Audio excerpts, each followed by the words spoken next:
Agora você já fez todo o planejamento, você vai lá cara a cara com o candidato ou com a candidata, vai colocar a mão na massa e vai fazer a sua primeira entrevista. E eu tô aqui para ajudar você agora nesse momento, como que você vai se preparar para conduzir esse grande momento.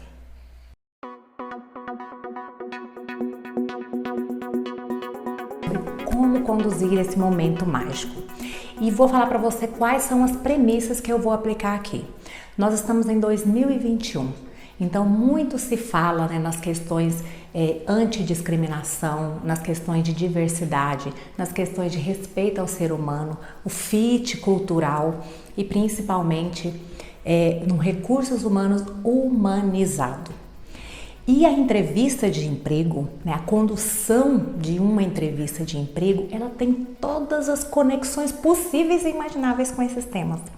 Porque é exatamente ali, na porta de entrada, no primeiro contato que nós temos com o candidato, com a candidata que chegou até a nossa empresa para uma oportunidade de trabalho, é que nós, enquanto recursos humanos, aquela pessoa que está ali representando a empresa, tem condição de resguardar essa integridade no processo seletivo, de trazer todos esses elementos e de realmente fazer um processo seletivo humanizado. Essa responsabilidade, ela está no nosso papel de recursos humanos. E é por isso que eu quero deixar aqui algumas dicas fundamentais para na hora de você conduzir o processo seletivo, seja a sua primeira entrevista ou não, se você está nesse momento redesenhando e repensando a sua forma de conduzir a entrevista, essas dicas aqui são fundamentais para que tudo isso seja resguardado. Dica de número 1 que eu trago aqui, quebre o gelo, Parece muito clichê, mas é isso, gente, olha só. Quando eu vou conduzir uma entrevista, e olha que eu já fiz entrevista desde o nível operacional, de analfabetos inclusive, até pessoas de alta gestão. O que o RH precisa fazer? Ele precisa ser flexível e caminhar nesse universo. E você precisa se adaptar na hora que você vai conduzir o processo seletivo ao molde dessa vaga. E você precisa se equiparar a esse candidato. Ué, Rose, mas como que eu faço isso? Gente, é o seguinte, você quebra o gelo, quebrar o gelo não é ficar fazendo dinâmica e não sei o quê. Não, gente, é você olhar no olho da pessoa e você, desde o momento que você pisa na sala ou no lugar que você vai fazer a entrevista com ela, você se conectar com ela de verdade. Você já ouviu falar naquele rapport, tudo aquilo lá? Como é que você faz isso? Gente, primeira coisinha que você tem que tomar cuidado, vestimenta. É verdade. Você vai fazer entrevistas de uma pessoa analfabeta, como eu acabei de falar aqui, uma pessoa de baixa escolaridade, um homem médio, digamos assim, da sociedade, seja ele homem ou mulher, independe do sexo aqui, da orientação sexual. Mas você vai falar com uma pessoa de grau de escolaridade ou cultural, que ele, digamos assim, não tem uma linguagem rebuscada, ele é para um cargo simples, onde vai usar uniforme e tudo mais. E às vezes você, nós que estamos no RH, nós estamos ali no auge da nossa felicidade por estarmos ocupando uma vaga bacana, temos aquele orgulho, de pertencer, e a gente vai toda arrumada, toda produzida, os meninos vai ali todo arrumadinho, as meninas maquiadas, de salto alto e tudo mais, e às vezes ali na hora que a gente entra na sala para poder fazer o processo seletivo, ou a hora que a gente entra numa videoconferência, porque agora a gente está fazendo muita entrevista por videoconferência, a gente já gera aquele bloqueio. Já gera um bloqueio com a nossa forma de vestir, porque você já entra ali como se você estivesse no nível superior ao do candidato. Então, assim, isso é muito ruim. Então, tome cuidado com a sua vestimenta. Se você for fazer processo seletivo de nível operacional, se vista como tal. Veste a camiseta, coloca a calça, se for bota de segurança e pronto. Você precisa estar ali equiparado, senão esse rapport não vai acontecer. Essa conexão que você precisa com aquele candidato, aquela candidata, não vai acontecer. Uma outra forma que eu utilizo, que você deve observar muito para quebrar esse gelo, é a forma como você trata a pessoa, de você, às vezes, não deixar mesmo o poder do RH subir na sua cabeça. Ali você não é o dono da vaga. É você ir realmente RH humanizado, É você ir ali como uma pessoa que precisa, é você RH, se coloque nessa posição. Eu sei que a maioria que está me assistindo aqui já se coloca como tal.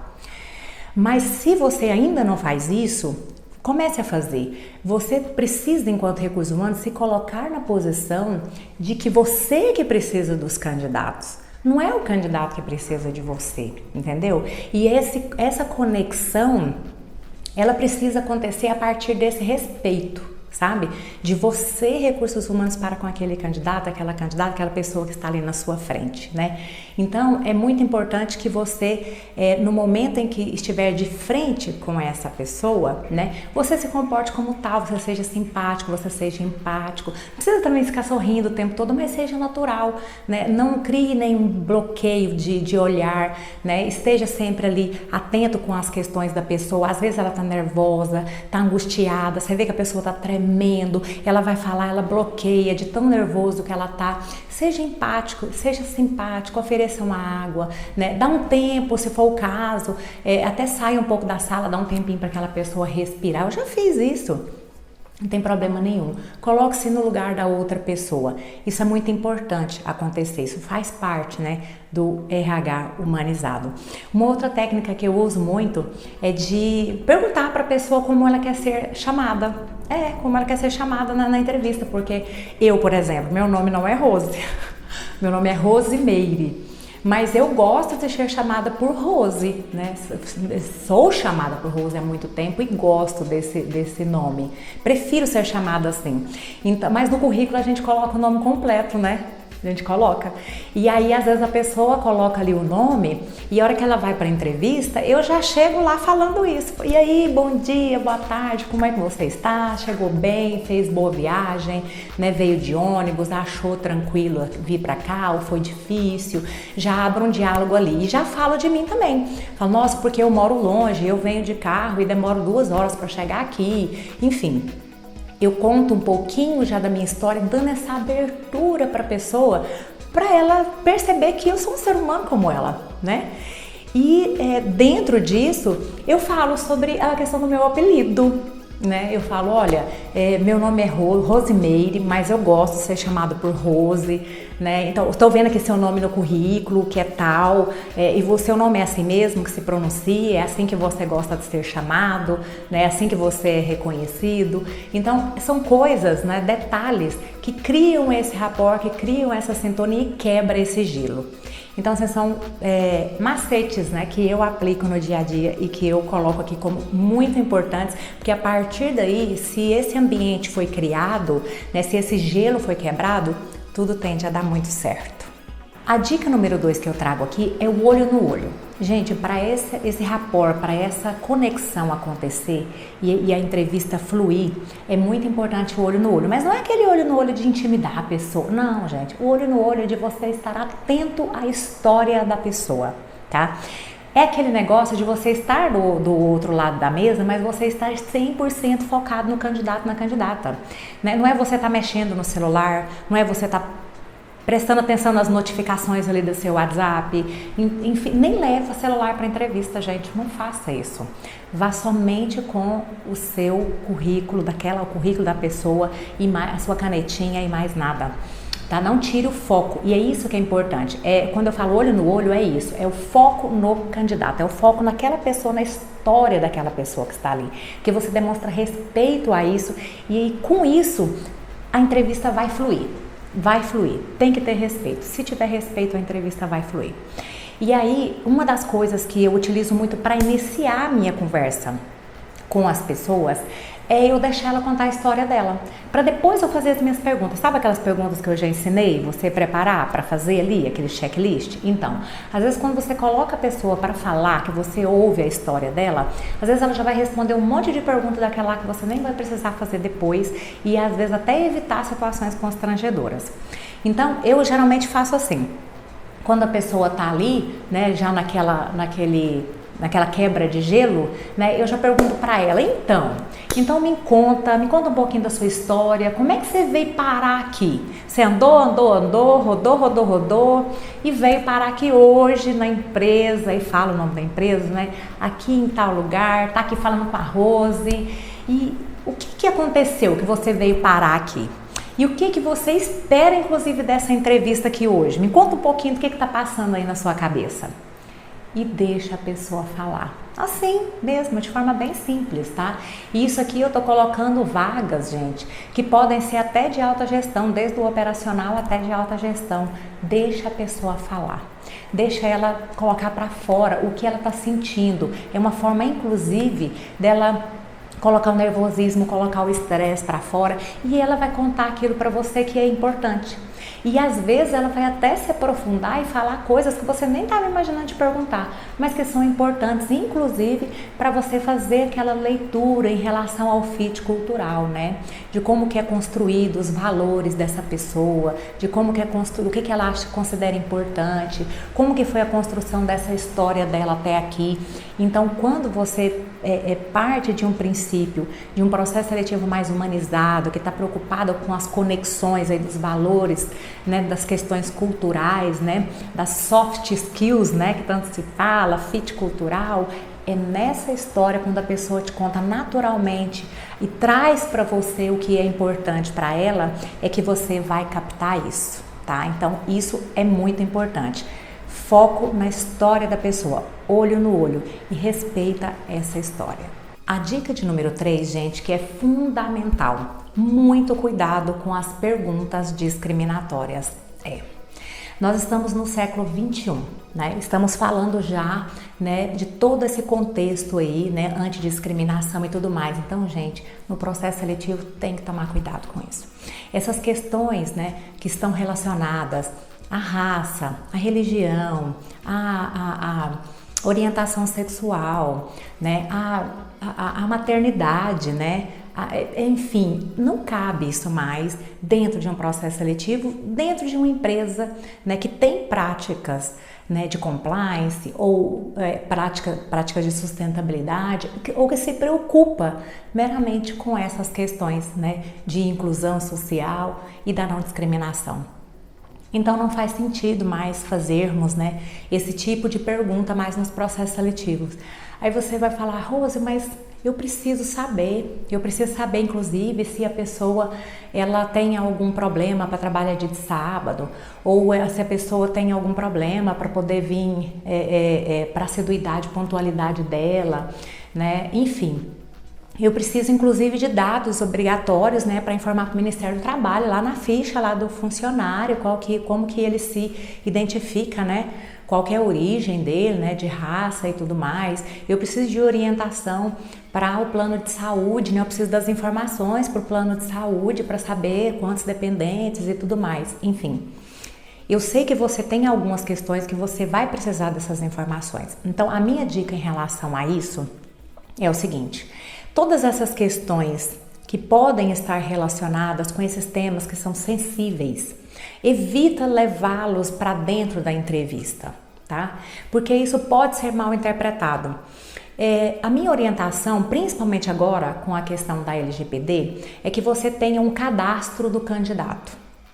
Nesse cadastro, você coloca ali as informações que você realmente precisa. As informações para o CAGED, as informações para o plano de saúde, né? As informações para o vale transporte, né? Que tem que ter o endereço, a quantidade de viagens. Você faz uma ficha de candidato e, inclusive, coloca ali, né, um termo de consentimento e de autorização, né, da pessoa em relação a ela te fornecer todos esses dados, né, para que ela te autorize, mas também coloca uma cláusula de garantia ali de que você essas informações elas serão resguardadas em sigilo e que será utilizado única e exclusivamente naquele processo seletivo, e garanta que essas informações sejam realmente tratadas e resguardadas. Tá ok? E quando você deve aplicar o preenchimento dessa ficha? Eu recomendo que você aplique o preenchimento dessa ficha somente para os candidatos finais, já em uma segunda ou terceira entrevista, dependendo do seu estilo, né, do seu ritual e do seu rito de processo seletivo, tá? Então, assim, você faz a entrevista com a pessoa com foco no perfil. com foco nas competências, com foco nas habilidades, nas hard skills, soft skills, fit cultural, que é realmente o que importa, gente. O que faz com que a pessoa vá se conectar com a empresa e ela vai entregar aquilo que ela realmente se propõe. Não é a quantidade de filhos, não é uma gravidez, não é a orientação sexual, não é a raça, não é a cor, não é o tipo biológico, se ele é magro, gordo, alto, baixo, não é isso que a empresa está contratando. A empresa está contratando um profissional que vai entregar um determinado tipo de trabalho com a eficiência e com a qualidade no prazo necessário para o sucesso daquele negócio.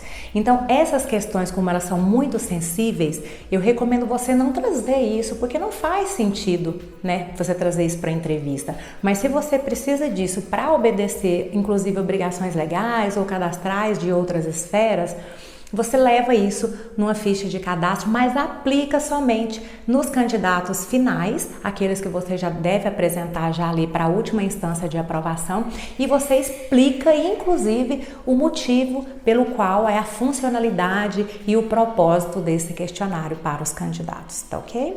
Isso é muito importante e relevante para ser considerado nos processos seletivos. Agora já está terminando. Dica número 4, gente, que eu trago para vocês. Fale da vaga somente no final. Sabe aqueles detalhes, aquelas minúcias, tudo aquilo que você já levantou no planejamento, como eu expliquei lá no outro vídeo?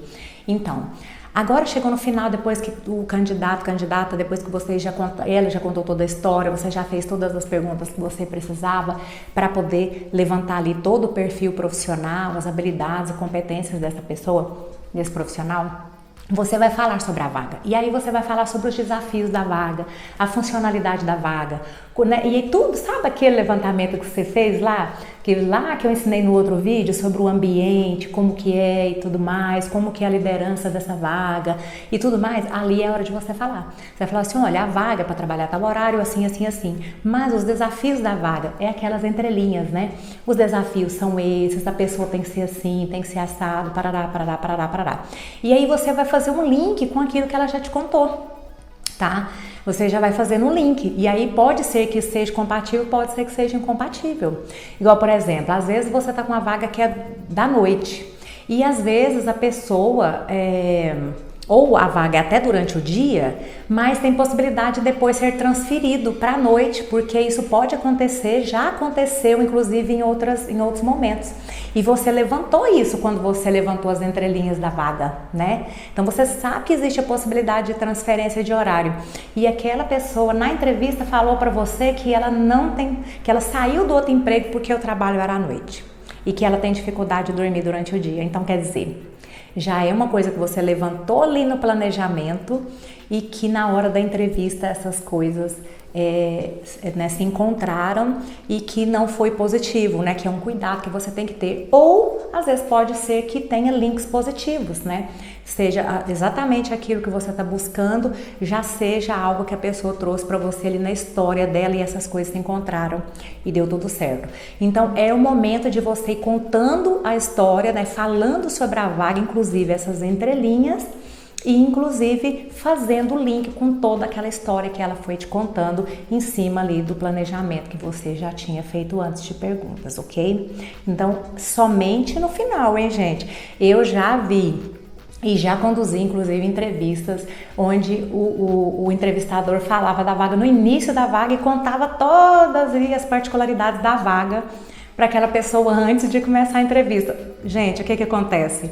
Naturalmente, o candidato ele tende a te dar as respostas que você quer ouvir. Se ele já sabe, né, ali todas as particularidades do que você está buscando, ele vai tendenciar a te dar as respostas que você quer ouvir. E aí as entrevistas podem até ficar meio padrão, sabe? Você vai ver que todos os candidatos vão falar a mesma coisa. Eu já vivenciei isso e não aconselho mais fazer assim, eu não faço mais assim. Eu acho que não funciona, tem uma forma de ser mais funcional, de trazer mais resultado. É você deixar para falar sobre a vaga e os desafios da vaga no final, tá bom? E para fechar, a dica de número 5 é isso que você vai fazer também na sua entrevista. Vai fechar a entrevista como? Você vai abrir para perguntas.